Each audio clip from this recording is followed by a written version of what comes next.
आइए स्टार्ट करते हैं आगे। पिछली क्लास में पढ़ा था बेहद interesting activating and deactivating groups, याद आया आपको? और इसमें मज़ेदार चीज़ हेलोजन वाली पढ़ी थी। हेलोबेंजीन में याद है दो केसेस होते थे। एक जब हम कंपाउंड सेलेक्ट करते थे तो माइनस आई डोमिनेट करता था, नेट इलेक्ट्रॉन डेंसिटी देखते थे इसलिए।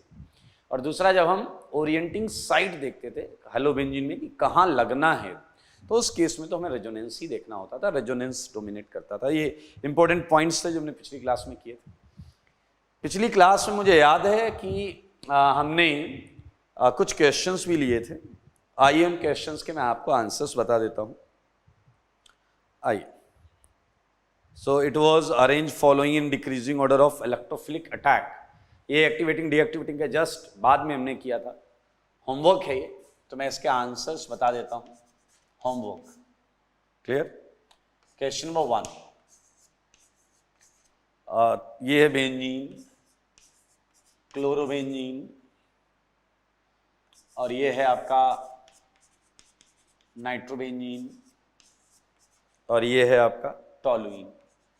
मेरे भाई, अगर आपके पास पूरा ऑर्डर लिखा हुआ है, आपके पास लिखा हुआ है कि हाईली एक्टिवेटिंग कौन है, मॉडरेटली एक्टिवेटिंग कौन है, वीकली एक्टिवेटिंग कौन है, और उधर highly deactivating, moderately deactivating, weekly deactivating, तो मेरे ख्याल से इसमें अगर आपको याद आ रहा हो तो ये क्या था, वीकली डीएक्टिवेटिंग, और ये क्या था बताइए, स्ट्रांगली डीएक्टिवेटिंग, और ये क्या था बताइए, वीकली एक्टिवेटिंग।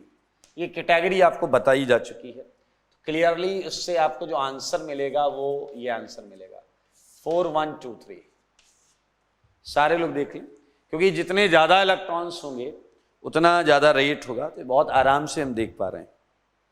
सिमिलरली अगर मैं सेकंड करता हूं, सेकंड, तो आप देखें इसमें फिर से वही कॉन्सेप्ट लगाना है आपको, और यहां शायद एल्डिहाइड दिया हुआ है, तो ये आपका क्या आ गया, ये आ गया आपका वीकली एक्टिवेटिंग, और ये आ गया strongly deactivating. So answer would be 2 1 3, 2 1 3। Clear cut answer, बहुत आसान है दोस्त। एंड ऑल वी नो कि मिथाइल जो है वो वीकली एक्टिवेटिंग होता है। मिथाइल जो है वो क्या है, वीकली एक्टिवेटिंग होता है। तो थर्ड बहुत आसान है, थर्ड बहुत आसान है, क्योंकि जितने ज़्यादा मिथाइल होंगे उतना ज़्यादा एक्टिवेशन हमें देखने को मिलेगा। सो उसी सेंस में मैं अगर फोर्थ करता हूँ, फोर्थ, तो फोर्थ आसान है, ये भी आसान है। देखें NH2 benzene and NHCOCH3, NHCOCH3। मेरे भाई याद है ये था स्ट्रांगली एक्टिवेटिंग, और ये था क्या, मॉडरेटली एक्टिवेटिंग। तो मेरे ख्याल से आंसर है 1 3 2। बेटा कॉपी नहीं पढ़ोगे तो कुछ नहीं होने वाला, इसलिए कॉपी जरूर पढ़ो। 2 क्वेश्चन और है, 5 एंड 6। 5 में आप ऐसे ही करें तो आंसर आएगा 1 3 2 4, क्योंकि पहला है स्ट्रांगली एक्टिवेटिंग का, दूसरा है वीकली एक्टिवेटिंग का, तीसरा है मॉडरेटली एक्टिवेटिंग का, और लास्ट वाला तो बेंजीन रेफरेंस है। And same happens with 6। इसका आंसर है 1 2 3 4। चेक कर सकते हैं, फर्स्ट हाईली एक्टिवेटिंग है, सेकंड वीकली एक्टिवेटिंग है, और फ्लोरोबेंजीन वाला वीकली डीएक्टिवेटिंग है, तो वो लास्ट में आएगा। सो ये क्वेश्चंस आपके लास्ट टॉपिक के लास्ट में दिए गए थे, तो इसे हमने यहाँ पर डिस्कस किया। एक क्वेश्चन और है जो आप लोग को बहुत परेशान करता है, मैंने शायद पहले दिया था और मुझे ऐसा लगा कि आप कॉमन सेंस से समझ चुके होंगे, लेकिन हमने डिस्कस नहीं किया था, तो आइए इसे डिस्कस कर लेते हैं। इंडक्टिव में मैंने बोला था prove that I effect operates only on sigma electrons, तो मेरे भाई कुछ चीजें इसके लिए आपको आनी चाहिए। इनऑर्गेनिक की बहुत छोटी छोटी चीजें हैं, लाइक इलेक्ट्रोनेगेटिविटी बढ़ती है, सारे लोग देखेंगे जब एस ऑर्बिटल कैरेक्टर बढ़ता है, जब परसेंटेज एस ऑर्बिटल कैरेक्टर बढ़ता है। ये आपको पता होना चाहिए। इलेक्ट्रोनेगेटिविटी बढ़ती है तो एस ऑर्बिटल कैरेक्टर बढ़ता है, या एस ऑर्बिटल कैरेक्टर बढ़ता है तो इलेक्ट्रोनेगेटिविटी बढ़ती है, कॉमन सेंस। और एक और चीज याद रखना, केवल एस ऑर्बिटल कैरेक्टर बढ़ता है, पी पे कोई लेना देना नहीं होता। No effect on P. P जो है वो अपना पाई बॉन्ड बनाता रहता है, पी जो है वो अपना पाई बॉन्ड बनाता रहता है। चलिए अब यहीं पर बहुत सिंपल सा एक एग्जांपल ले लेते हैं, CH3 CH CH। अब अच्छी बात ये है कि आपने रेजोनेंस पढ़ लिया है, ऑर्बिटल डायग्राम बना लिए हैं। तो अगर मैं यहाँ एक डबल ले लेता हूँ, तो मैं आपसे जानना चाहूँगा कि मुझे हाइब्रिडाइजेशन बताओ क्या है। यहाँ है sp3, यहाँ है sp2, यहाँ है sp2। ओके, सो आप लोग इतनी कृपा करें, ये कार्बन जो sp2 है इसके 3 sp2 ऑर्बिटल देख लें, इसके 3 sp2 ऑर्बिटल देख लें, ये सारे sp2 ऑर्बिटल है। प्लीज आप देख लें, ये सारे sp2 ऑर्बिटल है, सारे के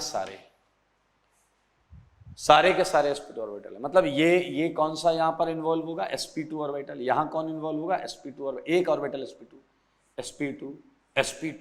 sp2। इस कार्बन का क्या इन्वॉल्व होगा, sp3। सही है या नहीं? तो ये जितने ऑर्बिटल मैंने अभी बना दिए सारी सिग्मा बॉन्ड वाले, और सब में s ऑर्बिटल कैरेक्टर है, सब में s ऑर्बिटल कैरेक्टर है। लेकिन आपको पता है जो पाई बॉन्ड होती है वो प्योर पी से बनती है। पाई बॉन्ड किससे बनती है, प्योर पी से बनती है। ठीक है, तो जब फ्लोरीन, आपको पता है inductive effect, difference in electronegativity की वजह से अपन चलते हैं। तो जैसे ही यहां पर पार्शियल माइनस और यहां पार्शियल प्लस आया, तो बताओ किसी एटम पर प्लस आना उस एटम की इलेक्ट्रोनेगेटिविटी को बढ़ा देता है। किसी एटम पर प्लस आना उस एटम की इलेक्ट्रोनेगेटिविटी को बढ़ा देता है। अगर इसकी इलेक्ट्रोनेगेटिविटी बढ़ती है तो इस कार्बन के s ऑर्बिटल कैरेक्टर में ही चेंज होगा, p में चेंज नहीं होगा। तो दैट्स वाई जितने भी s ऑर्बिटल जहां जहां इन्वॉल्व हैं वो सारी सिग्मा बॉन्ड्स हैं, एंड p ऑर्बिटल का कोई लेना देना नहीं है s ऑर्बिटल से, पाई बॉन्ड का कोई लेना देना नहीं है s ऑर्बिटल से। That's why we can say that it operates only on sigma electrons. f ने खींचा, कार्बन पे स्लाइड प्लस आया, प्लस मतलब उसकी इलेक्ट्रोनेगेटिविटी बढ़ेगी तो s ऑर्बिटल कैरेक्टर बढ़ जाएगा। Okay, so this is all about जो चीजें हमें डिस्कस करनी थी। आज हम चालू करने जा रहे हैं very interesting third and last effect. 2 effect हम पढ़ चुके हैं, परमानेंट इफेक्ट, एक पढ़ चुके हैं इंडक्टिव, एक पढ़ चुके हैं रेजोनेंस। पूरा रेजोनेंस में तो बहुत सारे टॉपिक थे, और हम पढ़ने जा रहे हैं हाइपर कंजुगेशन। बड़ा मजेदार टॉपिक है, बहुत मजेदार टॉपिक है हाइपर कंजुगेशन। आइए, और वैसे ही सोचिएगा जैसे मैं आपको बोलकर बता रहा हूँ, पढ़ा रहा हूँ, वैसे ही सोचिएगा। मैं इसे हटा रहा हूँ, फिलहाल इसे हटा रहा हूँ, ठीक है।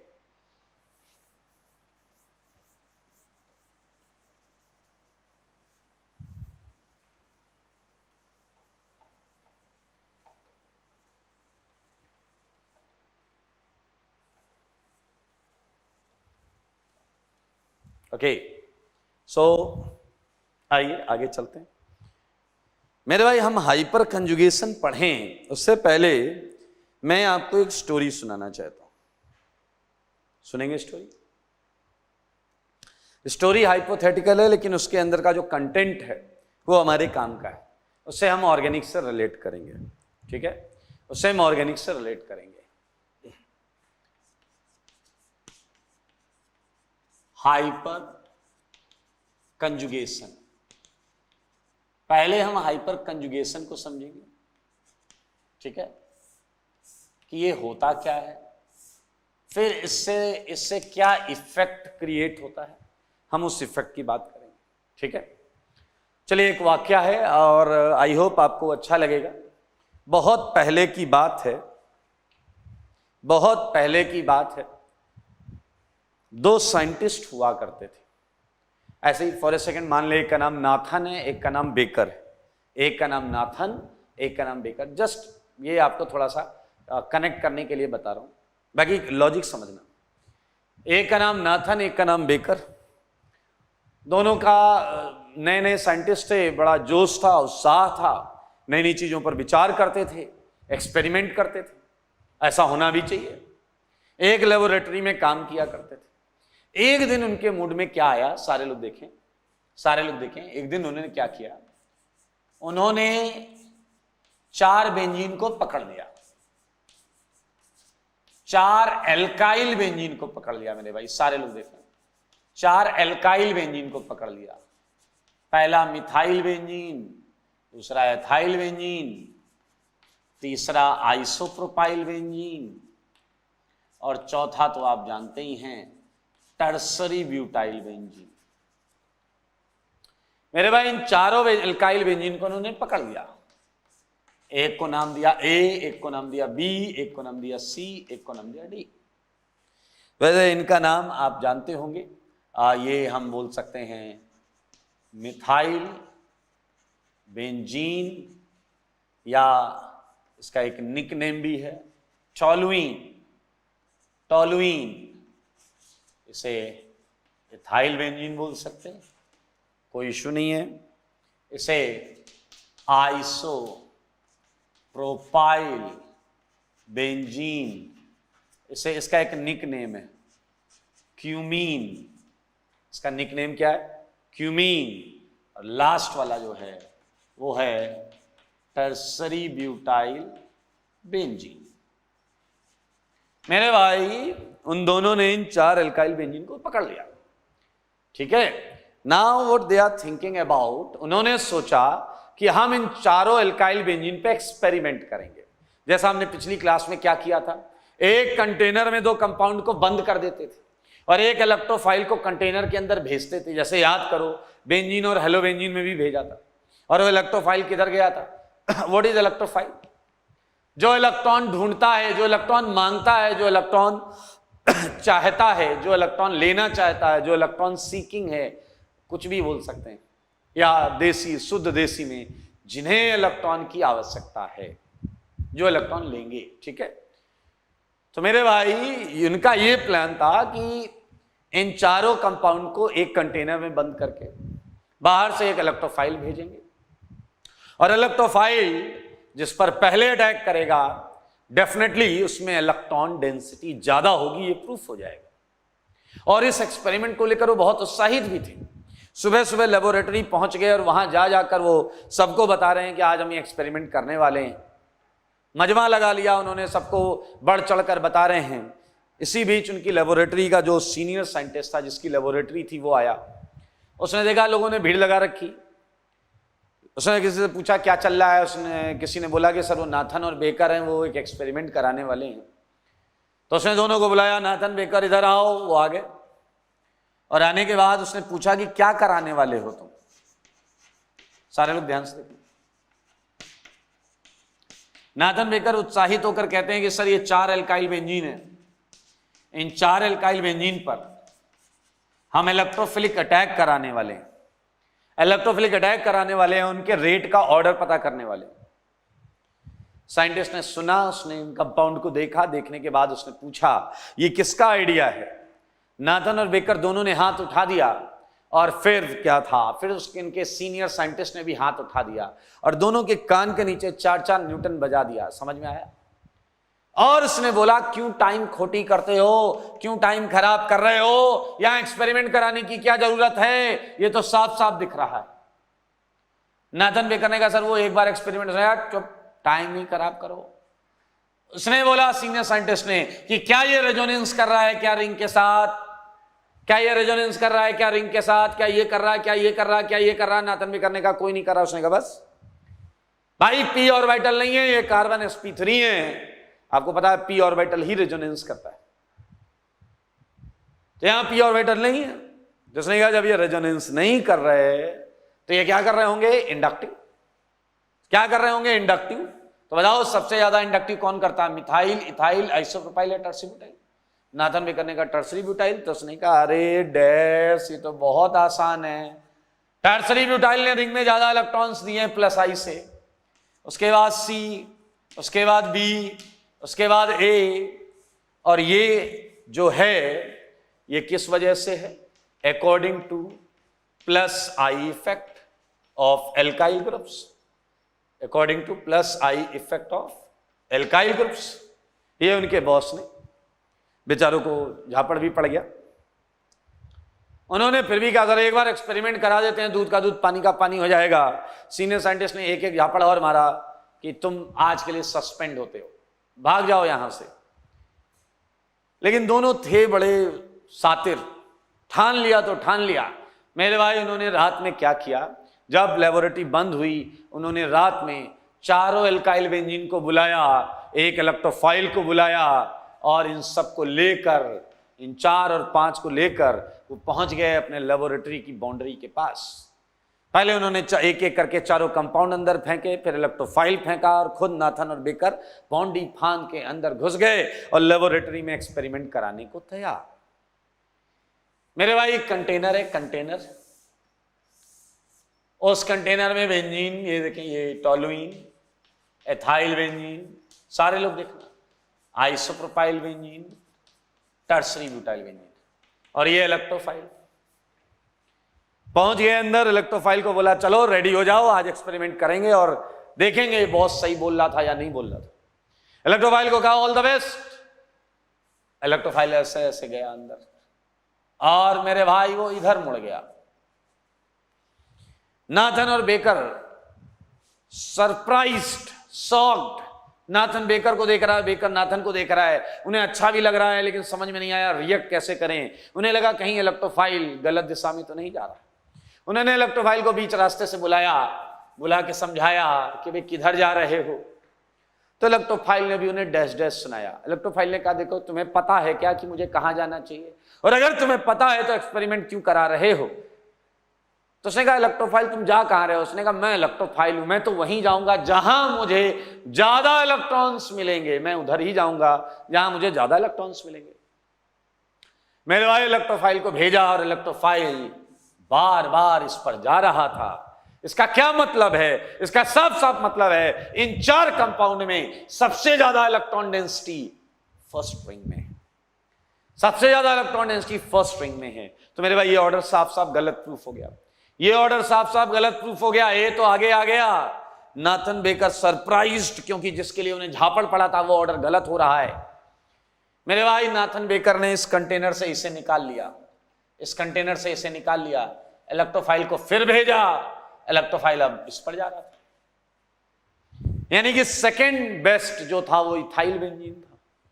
नाथन बेकर ने इसे भी निकाल लिया, फिर इसे भेजा, फिर ये इस पे जा रहा था। थर्ड बेस्ट आइसोप्रोपाइल बेंजीन हो गया। नाथन बेकर ने इसे भी निकाल लिया और इलेक्ट्रोफाइल से कहा कि अब तुम इधर जाओ। इलेक्ट्रोफाइल ने खूब डैश डैश सुनाया। इलेक्ट्रोफाइल ने कहा क्यों टाइम खोटी करते हो, एक कंपाउंड बचा है तो मैं उसी पर अटैक करूंगा, ये तो कॉमन सेंस है। मेरे भाई एक्सपेरिमेंटली क्या शो हुआ है, ध्यान से सुना, ध्यान से सुना। Order of rate of electrophilic attack this because of plus I effect.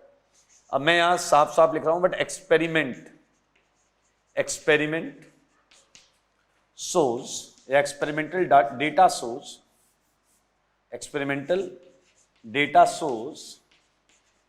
experimental data shows that actual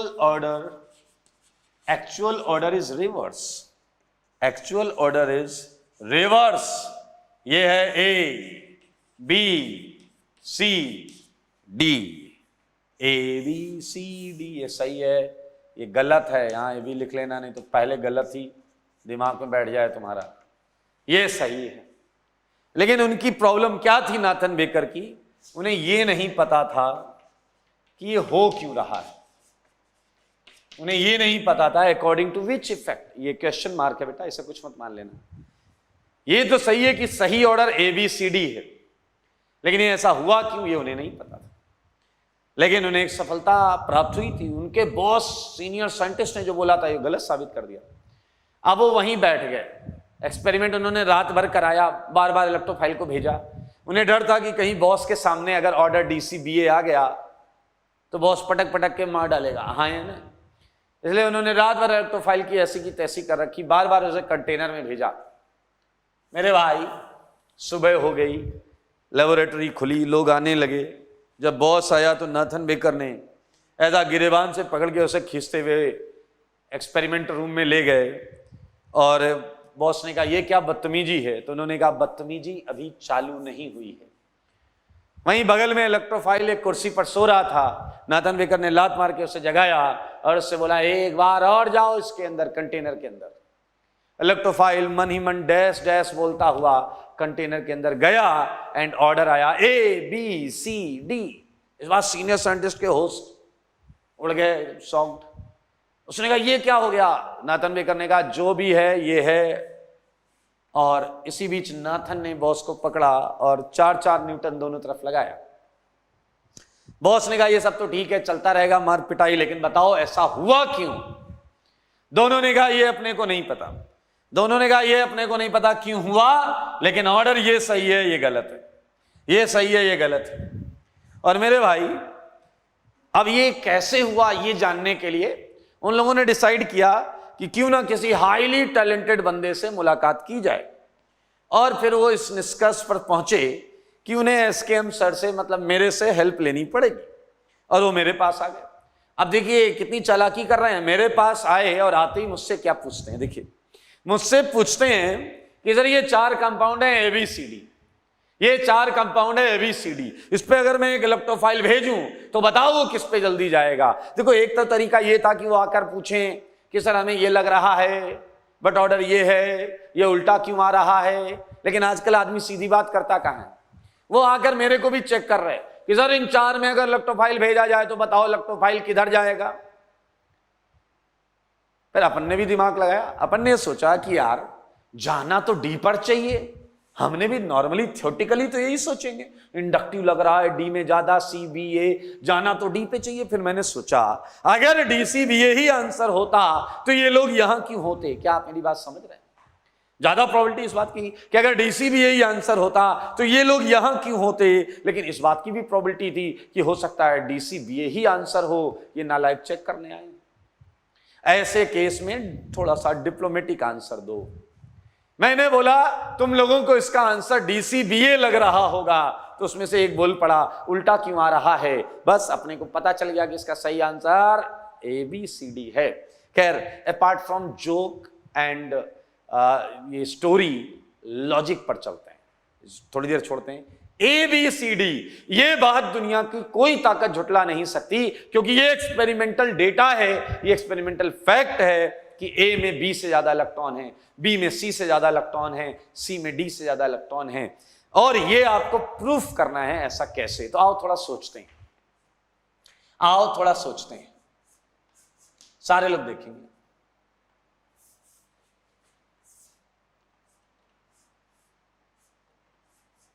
मेरे भाई बेंजीन को A में सबसे ज्यादा इलेक्ट्रॉन है, हम प्रयास करेंगे कि प्रूफ करने का। आइए ध्यान से देखिए, ये बेंजीन के p ऑर्बिटल्स, क्लियर। बेंजीन में इलेक्ट्रॉन, बेंजीन तो सबके पास है, बेंजीन तो सबके पास है, तो जो इलेक्ट्रॉन A में ज्यादा आए हैं वो बाहर से ही आए होंगे। और बाहर कौन लगा हुआ है? बाहर लगा हुआ है CH3। बाहर कौन लगा हुआ है? CH3। CH3 के पास क्या कोई लोन पेयर है क्या? CH3 के पास क्या कोई लोन पेयर है क्या? नहीं है लोन पेयर। ओके, क्या है CH3 के पास? Bond pair. अगर CH3 ने इलेक्ट्रॉन बढ़ाए हैं, देखो जो लगा वही इलेक्ट्रॉन बढ़ाएगा।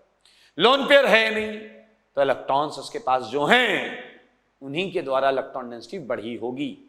अब एक ने कहा इस कार्बन कार्बन बॉन्ड में इलेक्ट्रॉन, मेरे भाई वो कार्बन कार्बन के बॉन्ड के इलेक्ट्रॉन्स की वजह से ही तो इंडक्टिव की बात कर रहे थे, उन इलेक्ट्रॉन्स की वजह से ही तो इंडक्टिव की बात कर रहे थे। और मेरे भाई इस एक्चुअल ऑर्डर ने इंडक्टिव के ऑर्डर को पलट दिया है, यानी कि इंडक्टिव का बहुत बड़ा रोल नहीं है। मेरे भाई अगर CC बॉन्ड भी इन्वॉल्व नहीं है और लोन पेयर भी नहीं है, तो यार अंधा भी बता दे केवल CH बॉन्ड जो है ये इन्वॉल्व है। सारे सुनना, सारे सुनना, CH बॉन्ड, इस बॉन्ड में जो इलेक्ट्रॉन हैं अब सुनो, ये है सच्चाई। केवल एक तरीका है ये प्रूफ करने का कि इस केस में रिंग में ज्यादा इलेक्ट्रॉन्स कहां से आए। वो है CH बॉन्ड के इलेक्ट्रॉन्स, मेरे भाई तुम्हें अगर कार्बन हाइड्रोजन सिंगल बॉन्ड दिख रही है तो दरअसल ये सच नहीं है। इस बॉन्ड की इलेक्ट्रॉन डेंसिटी का एक हिस्सा इससे ओवरलैप करके रिंग के अंदर आ चुका है। मैं थोड़ा सा और क्लियर बनाने का प्रयास कर रहा हूं कि वास्तविकता में क्या होता है, आप शायद समझ पाए मामले को। समझो मगर बोर्ड पर, देखो मगर बोर्ड पर।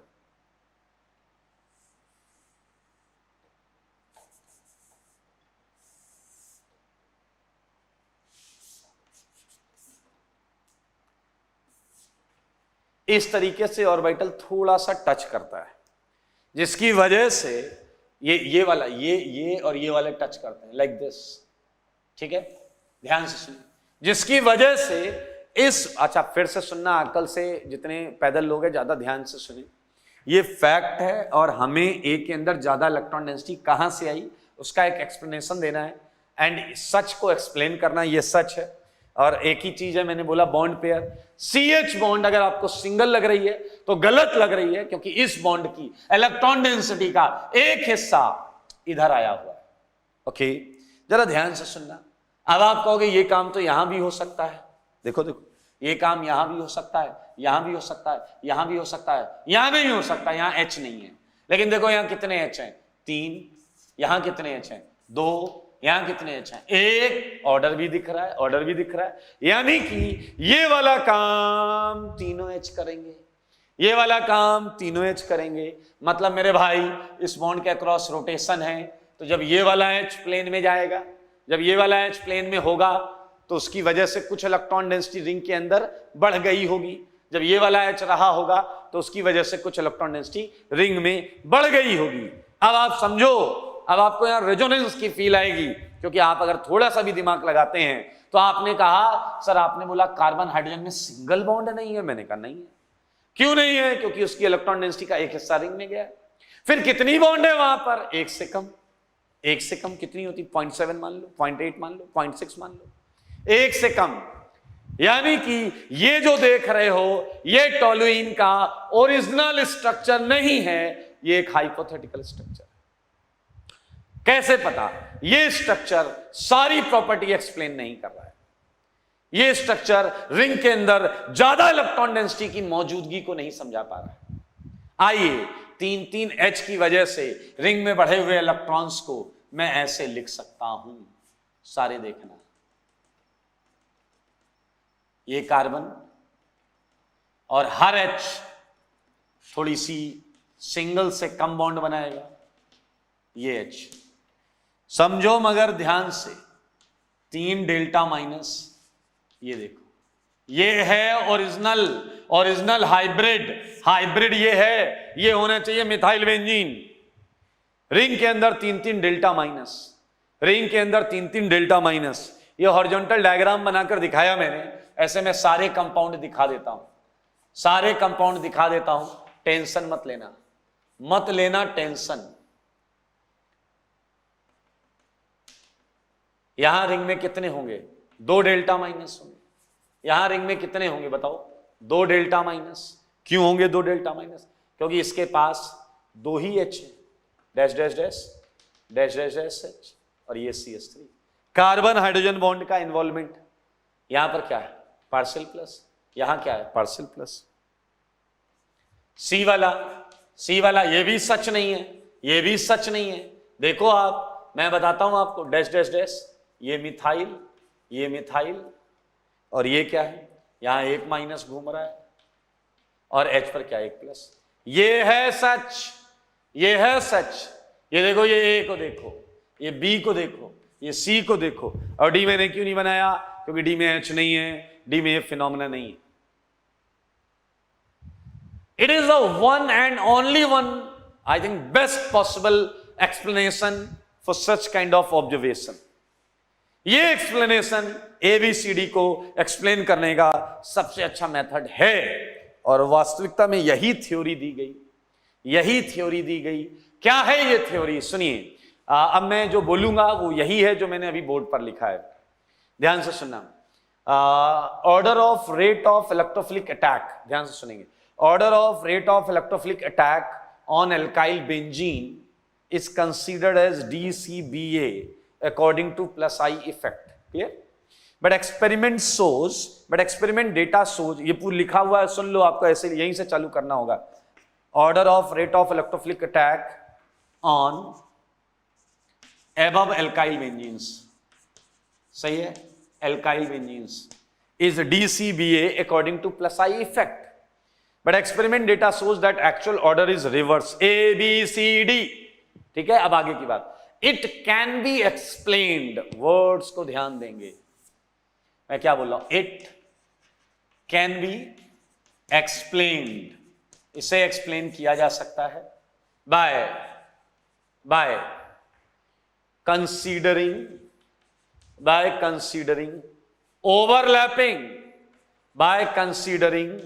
ओवरलैपिंग बिटवीन, बोलो किसके बीच में, ये क्या है बताना, ये है पी ऑर्बिटल ऑफ बेंजीन, और ये क्या है, sigma CH, sigma bond, carbon hydrogen sigma bond.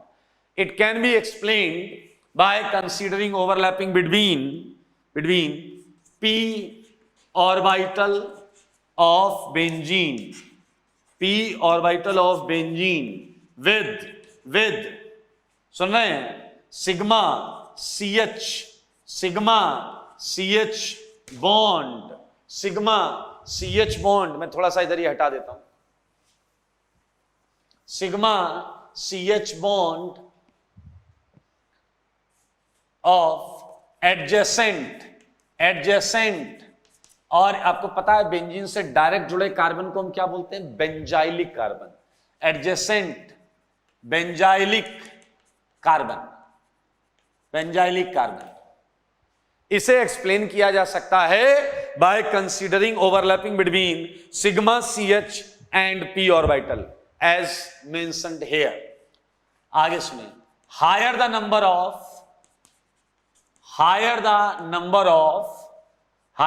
Of benzylic CH bond, higher would be, बताइए क्या, सच ओवरलैपिंग्स, अगर ज्यादा बेंजाइलिक H होंगे तो ऐसी ओवरलैपिंग ज्यादा होंगी, higher would be overlapping, hence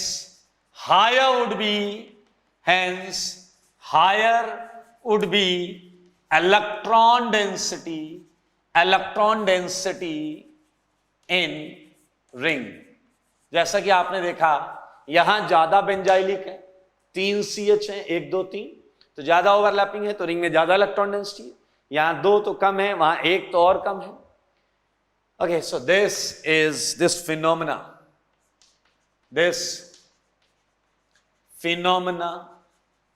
is known as मेरे भाई hyperconjugation. This phenomena is known as hyperconjugation. ये फिनोमेना हाइपर कंजुगेशन है, ठीक है, ये इस फिनोमेना को क्या बोलते हैं, हाइपर कंजुगेशन। चलिए अब हम हाइपर कंजुगेशन से रिलेटेड कुछ पॉइंट्स लिखेंगे, छोटे छोटे मगर मोटे पॉइंट्स। नोट सारे लोग देखिएगा, आपको बेसिकली फर्स्ट पॉइंट में मैं लिखूंगा कंडीशन फॉर हाइपर कंजुगेशन, जो आप यहां से समझ पाए हैं। कंडीशन फॉर हाइपर कंजुगेशन सारे लोग देखना, मैं इसके इतने पार्ट को चुरा लूंगा, क्योंकि इतने से ही अपने को साफ साफ समझ में आ रही कंडीशन। देखना क्या है कंडीशन, लाइक, ठीक है, सुनना जरा। एक पी ऑर्बिटल होना चाहिए, जो ये पी है ये वाला, एक पी ऑर्बिटल होना चाहिए।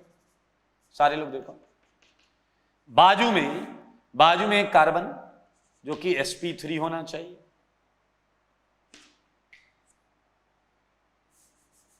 सारे लोग देखो,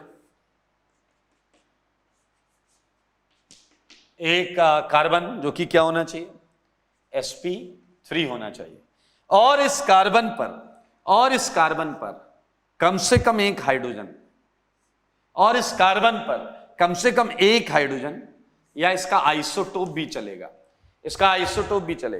ड्यूटेरियम भी होगा वो भी चलेगा, ट्राइटियम होगा वो भी चलेगा। तो मेरे भाई आप साफ साफ देख सकते हैं, ये p ऑर्बिटल है, ये सिग्मा ऑर्बिटल है, आपको पता है ये, और यहां सिग्मा, ये खाली, आप ये भी बुद्धि लगा सकते हो कि सिग्मा तो भरा हुआ है क्योंकि बॉन्ड का है, तो p खाली होना चाहिए, या तो खाली हो या खाली हो सकता हो, तो ये ओवरलैप कर लेंगे। मेरे भाई ये सिंपल सी चीज है, ये है कंडीशन फॉर हाइपर कंजुगेशन, हर जगह यही लगाना है हमें। सेकेंड, क्या आप देख रहे हैं कि हाइपर कंजुगेशन में ऑर्बिटल कौन कौन से इन्वॉल्व हो रहे हैं? हाइपर कंजुगेशन इन्वॉल्व्स क्या? Sigma p overlapping, sigma p overlapping.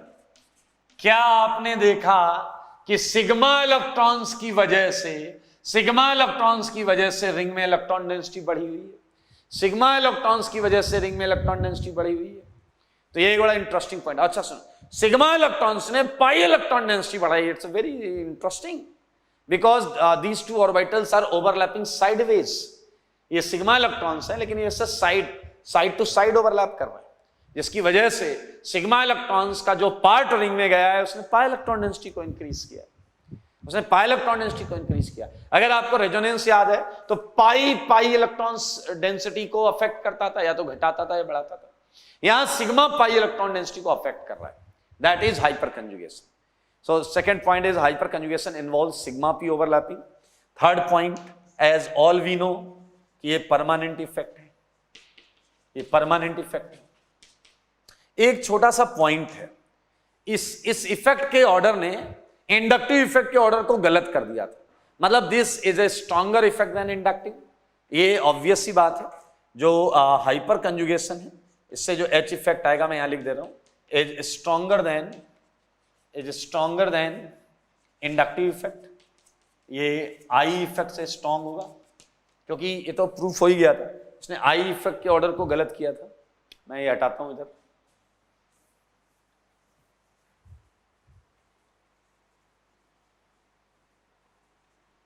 Okay अच्छा, एक चीज सोचो जरा, अगर आप देखें रेजोनेंस में और हाइपर कंजुगेशन में फर्क क्या है?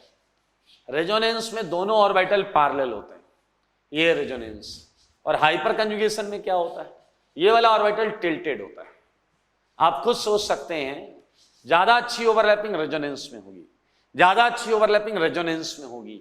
तो मेरे भाई ये क्लियर है कि रेजोनेंस यूजुअली हाइपर कंजुगेशन से स्ट्रॉन्गर होता है। ये बात भी मैं यहां लिखना चाहता हूं। फिफ्थ पॉइंट में, R effect is usually stronger effect than H effect, ठीक है। अच्छा, अगर आपके इफेक्ट में पी ऑर्बिटल इन्वॉल्व हो गया, पी ऑर्बिटल जैसा कि आपने देखा सिग्मा पी को टच कर रहा है, तो मेरे भाई अब डिस्टेंस पर डिपेंडेंसी खत्म हो जाती है, पैरेलल पी ऑर्बिटल्स होते रहेंगे, ये इफेक्ट आगे बढ़ता रहेगा। तो ये क्लियर पॉइंट है, डिस्टेंस इंडिपेंडेंट इफेक्ट, डिस्टेंस पर डिपेंड नहीं करता, ये डिस्टेंस पर डिपेंड नहीं करता। तो हम हाइपर कंजुगेशन के बारे में छोटी छोटी सारी बातें जान चुके हैं, और अब वक्त आ गया है कि हम हाइपर कंजुगेशन की टाइप की बात करें। अब यार तुमने इंडक्टिव पढ़ा, इंडक्शन पढ़ा, फिर इंडक्टिव इफेक्ट पढ़ा, तुमने रेजोनेंस पढ़ा, फिर रेजोनेंस इफेक्ट पढ़ा, और अब तुमने हाइपर कंजुगेशन पढ़ा है, अब हाइपर कंजुगेशन इफेक्ट पढ़ने जा रहे हो। इंडक्टिव और रेजोनेंस में दो टाइप के इंडक्टिव इफेक्ट थे, दो टाइप के रेजोनेंस इफेक्ट थे, उसी तरीके से दो टाइप के हाइपर कंजुगेशन इफेक्ट होंगे। Plus I was electron pushing, plus R was electron pushing, and similarly plus H would be electron pushing. Electron देना देना देना, सप्लाइंग सप्लाइंग सप्लाइंग। जैसा कि माइनस आई था पुलिंग, माइनस आर है पुलिंग, और वैसे माइनस एच के बारे में भी करेंगे, ये भी पुलिंग होगा। तो plus means supplying, minus means withdrawing, ठीक है। तो सेम वो डोनेशन जो है, जो डोनेट करने का तरीका है वो बिल्कुल फिक्स है, उसमें कोई टेंशन वाली बात नहीं। तो आइए तुम सीधा इजी तरीके से बढ़ते हैं और हम एक छोटी सी हेडिंग डालेंगे, टाइप्स ऑफ एच इफेक्ट। लेकिन एक काम करते हैं, पहले एच इफेक्ट लिख लेते हैं, क्योंकि अभी हाइपर कंजुगेशन लिखा था, अब हम पढ़ेंगे हाइपर कंजुगेशन इफेक्ट, फिर उसकी टाइप की बात करेंगे। पहले हम पढ़ेंगे हाइपर कंजुगेशन इफेक्ट। आई सारे लोग सुने क्या है हाइपर, कंडीशन से ही क्लियर हो जाएगा। मान लो जैसे ये पाई बॉन्ड है इलेक्ट्रॉन डेंसिटी, और ये देखें, सारे लोग देखें, अगर पाई इलेक्ट्रॉन डेंसिटी में पोलराइजेशन होता है, अगर पाई इलेक्ट्रॉन डेंसिटी में पोलराइजेशन होता है, और वजह है सिग्मा बॉन्ड, वजह है सिग्मा बॉन्ड, ध्यान से देखिए, polarization permanent displacement of pi electron density due to sigma electron density of attached alkyl group, इसे हाइपर कंजुगेशन बोले। बहुत सिंपल है, वही तो पढ़ रहे जो अभी।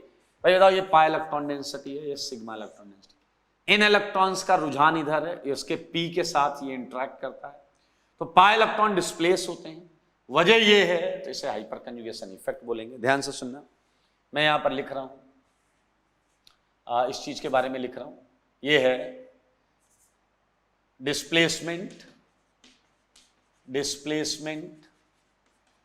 Of pi electron density, clear, ये पाई इलेक्ट्रॉन डेंसिटी का डिस्प्लेसमेंट ड्यू यहां पर मैं लिख रहा हूं to sigma electron density, due to sigma electron density, ठीक है, of directly attached alkyl group, directly attached alkyl group, sigma electron density, ठीक है, ड्यू टू, इसमें थोड़ा और कर सकते हैं clear, due to sigma CH electron density, ये तो लिखा ही हुआ है electron, due to sigma CH electron density of directly attached alkyl group is known as hyperconjugation effect of that alkyl group, उसे हम उस एल्काइल ग्रुप का क्या बोलते हैं, हाइपर कंजुगेशन इफेक्ट बोलते हैं, उस एल्काइल ग्रुप का क्या बोलते हैं, हाइपर कंजुगेशन इफेक्ट बोलते हैं, ठीक है। बहुत आसान है, जो उतनी देर से पढ़ रहे वही हटा रहा हूं मैं।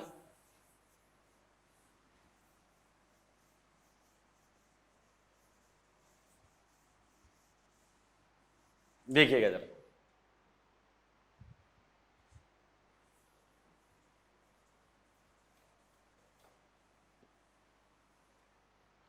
ठीक है।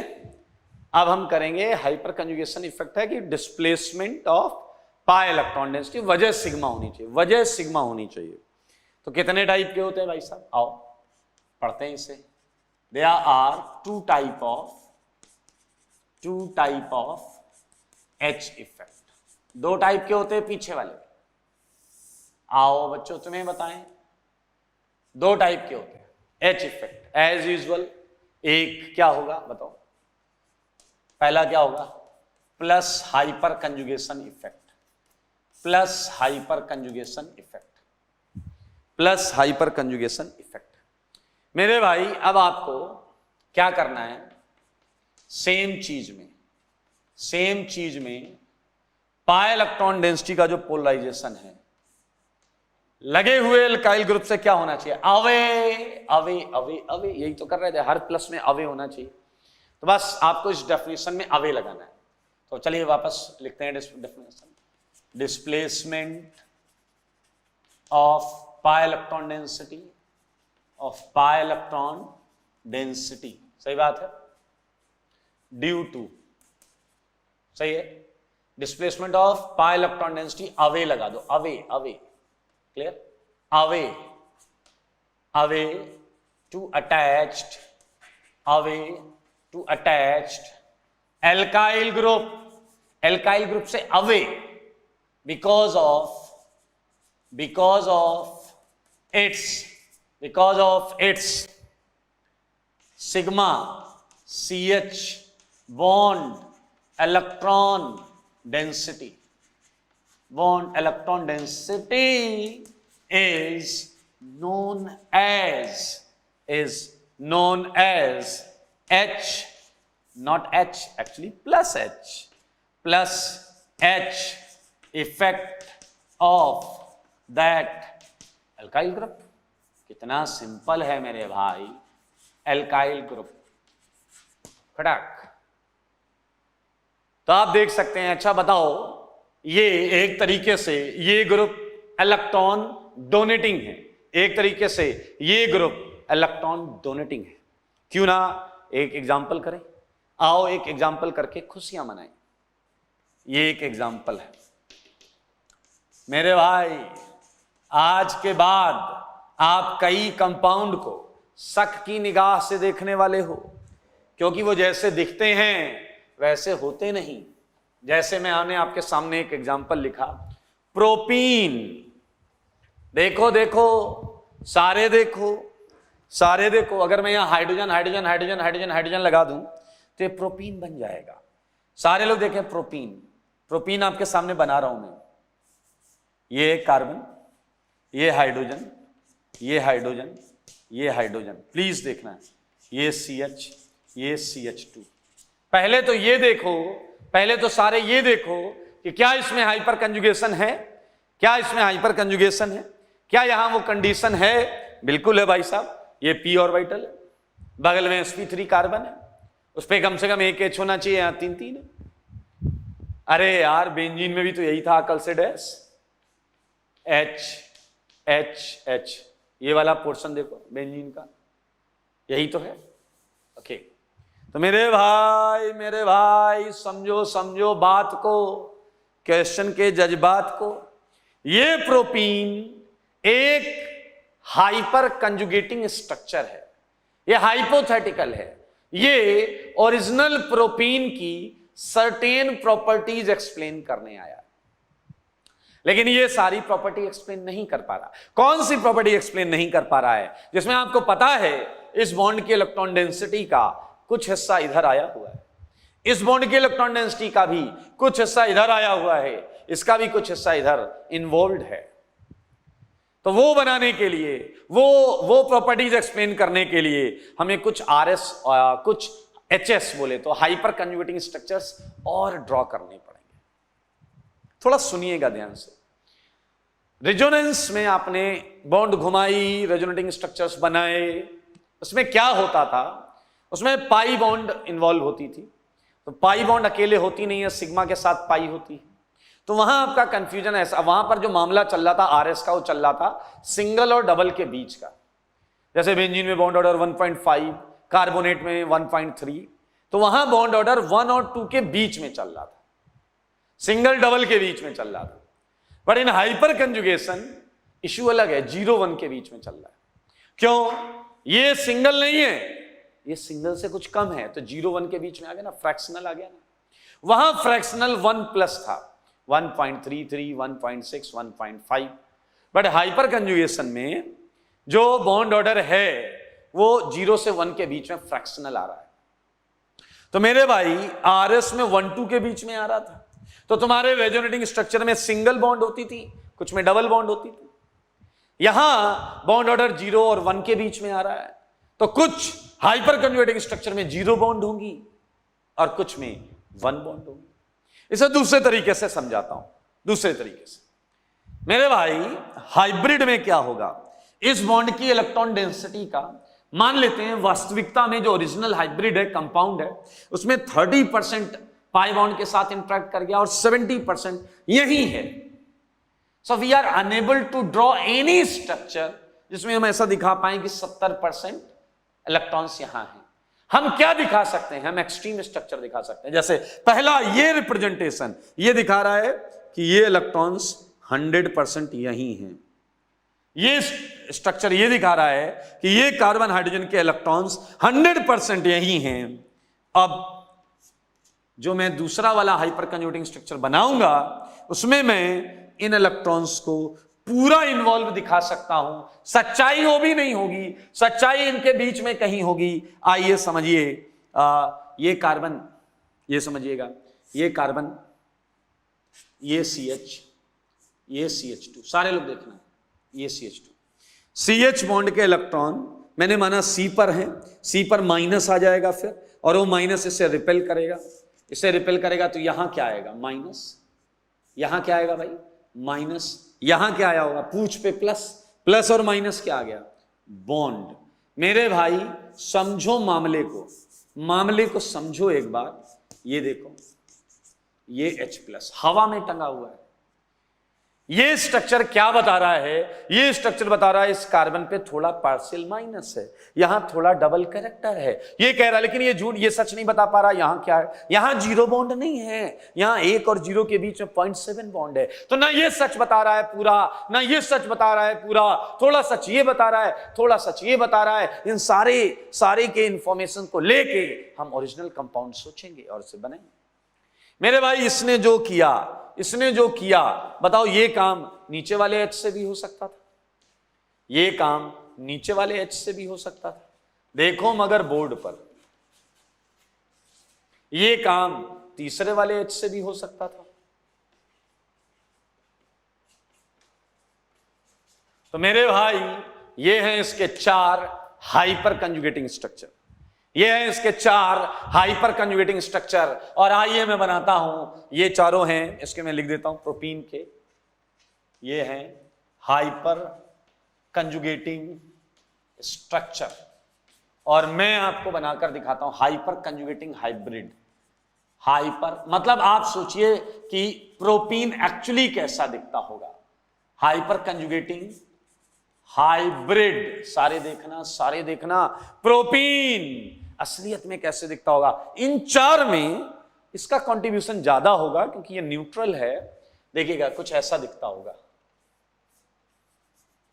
पहली बात, ये बॉन्ड सिंगल नहीं है क्योंकि 3 में डबल जैसा भी है।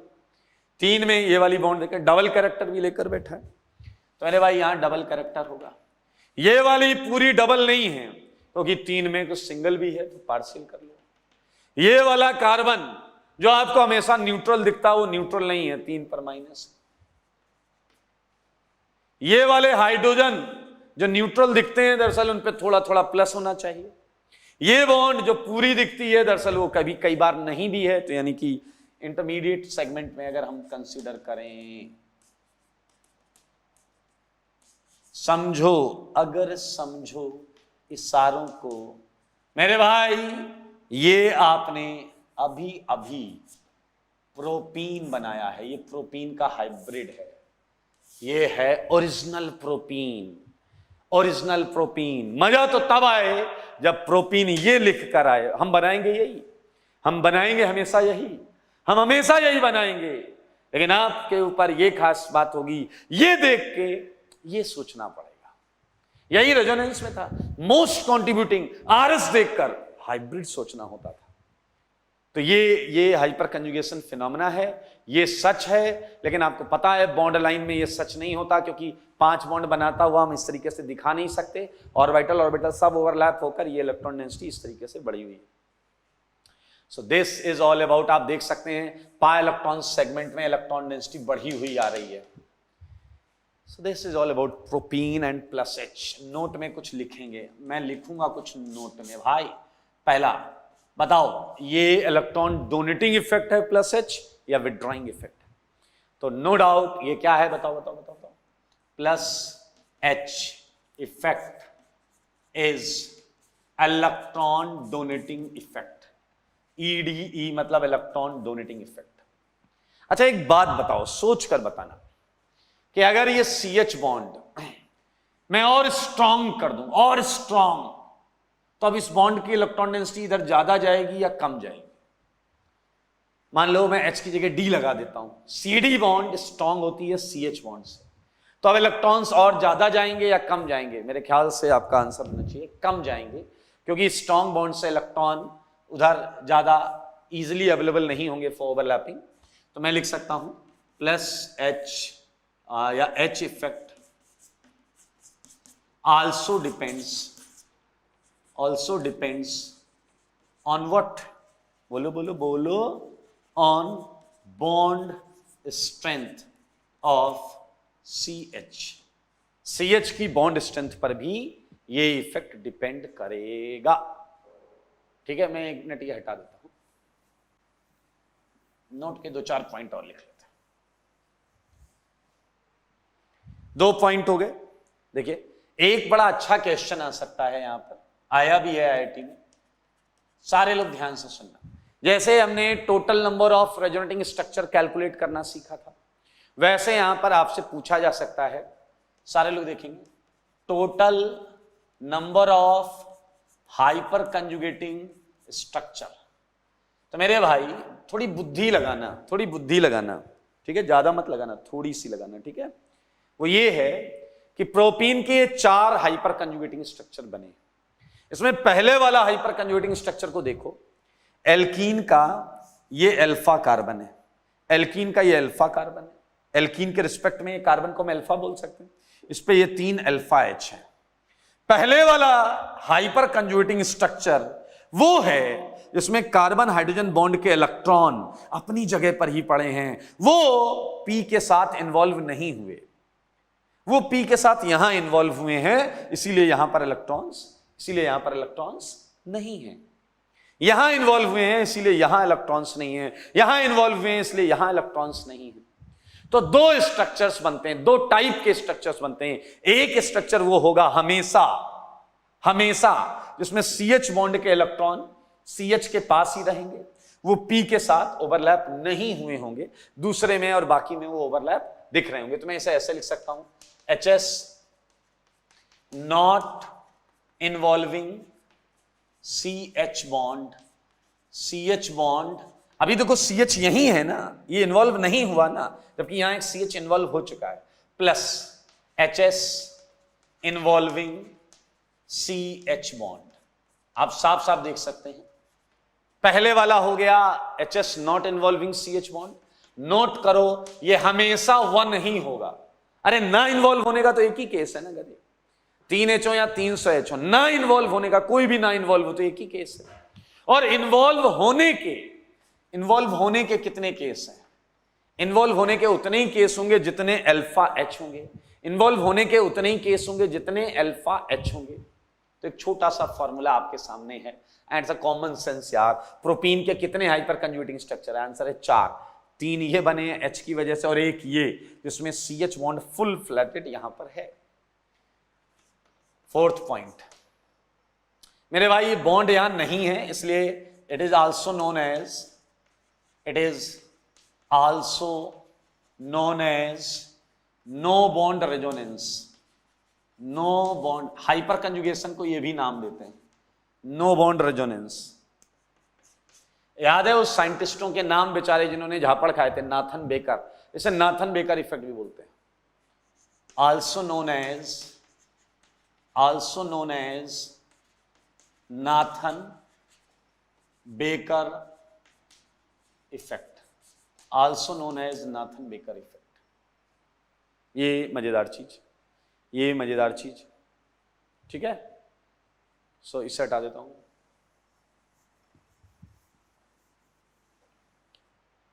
ओके, सो ये प्लस H बड़ा आसान, बहुत ही सिंपल।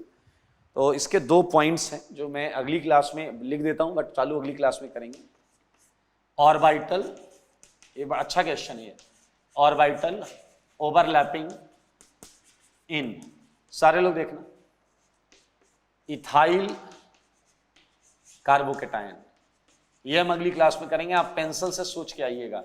इथाइल कार्बोकेटायन, अगर आप बुद्धि लगाओ, देखो यहां भी हाइपर कंजुगेशन है, देखो यहां भी हाइपर कंजुगेशन है, सोचो सोचो। देखो प्रोपीन में तो है ही है, प्रोपीन में तो यहां p ऑर्बिटल है और ये sp3 कार्बन पर H है, तो सेम यहां p ऑर्बिटल है, sp3 कार्बन पर H। तो हम अगली क्लास में यहीं से चालू करेंगे कि इथाइल में कौन कौन से ऑर्बिटल ओवरलैप करते हैं और प्रोपीन में हाइपर कंजुगेशन के दौरान कौन कौन से ऑर्बिटल ओवरलैप करते हैं। ठीक है, so this is all about. Definitely अगली क्लास में H इफेक्ट खत्म होगा और हम कुछ छोटी मोटी चीजें हैं, बहुत इंपॉर्टेंट हैं, छोटी मोटी चीजें कर लेंगे और फिर अब क्वेश्चन पार्ट चालू होने की बारी है, क्वेश्चन पार्ट चालू होने की बारी है। तो आप मेरे भाई, मैं फिर से बता रहा हूँ, आईटी के लिए और हर चीज के लिए ये चैप्टर बहुत इंपॉर्टेंट है, इस पे अपनी विशेष कृपा बनाए रखें। ठीक है, हाँ बिल्कुल कोताही नहीं करनी है। और जैसे ही क्वेश्चन चालू होंगे मैं आपको सीट से भी होमवर्क देने लगूंगा। ठीक है, और आज के लिए इतना ही। स्वस्थ रहें, मस्त रहें और पढ़ाई में व्यस्त रहें।